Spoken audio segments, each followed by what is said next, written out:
Have you ever heard of King Solomon? You might know him as the wisest man who ever lived, or as the king who built a temple so magnificent it became the heart of an entire nation. But there's another side to his story, one filled with gold, mystery, and a secret that has sparked legends for over 3,000 years.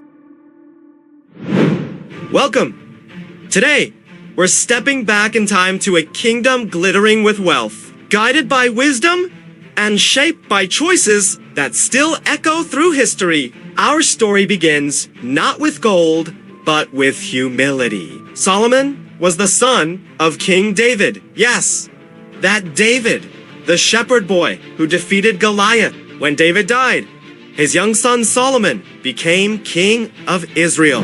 Now, imagine being handed an entire kingdom before you've really figured out life.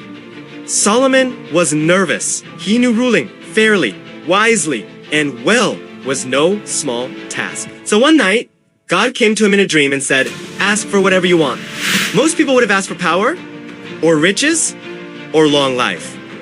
But Solomon, he asked for one thing: wisdom.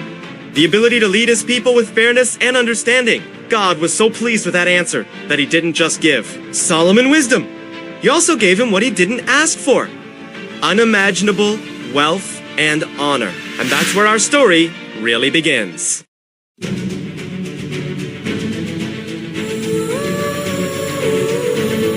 Under Solomon's rule, Israel entered a golden age literally.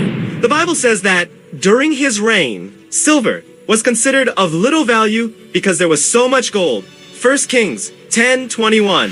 His kingdom became a global hub of trade, connecting Africa, Arabia, and beyond. He partnered with Hiram, king of Tyre, to build the first temple in Jerusalem, a breathtaking house of worship made of cedar, stone, and overlaid with gold. It wasn't just beautiful, it was a symbol of a nation united under God. But Solomon's reach went even further. Enter the Queen of Sheba.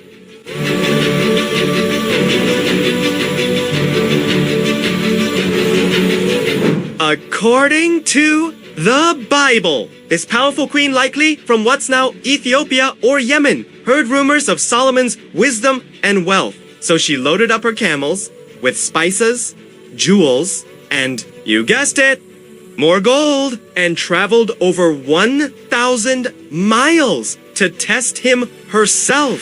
She asked him hard questions, riddles, puzzles, matters of justice and leadership. And Solomon answered them all. When she saw his wisdom, his palace, the way his servants lived, she was stunned. She declared, everything I heard was true. In fact, it didn't even tell me half of your greatness. 1 Kings 10:7. Her visit became legendary, and it's one reason people have searched for centuries for the lost mines of Solomon. You see, the Bible mentions that Solomon received gold from a place called Ophir. But here's the catch. No one knows exactly where Ophir was. Some say it was in East Africa.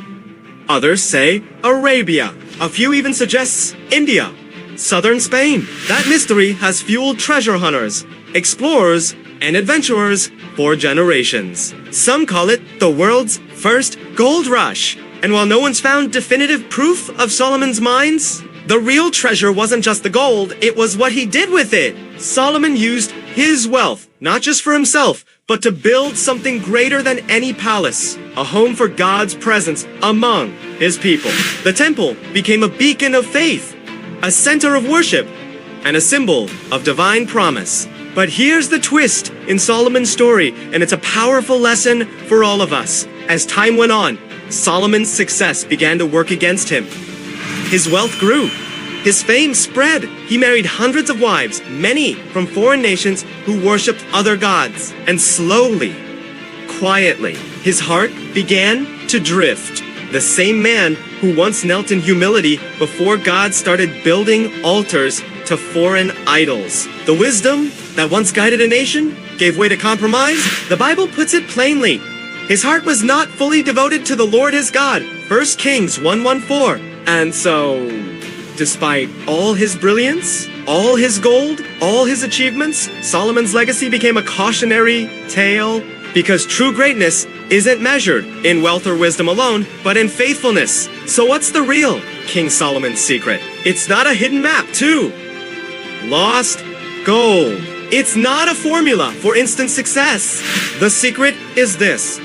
Wisdom begins with humility, and lasting legacy begins with loyalty to what truly matters. Solomon started with a heart turned toward God. And when he did, everything else, wisdom, peace, prosperity, flowed from that. But when he let distractions, pride, and compromise creep in, even the wisest king couldn't hold it all together.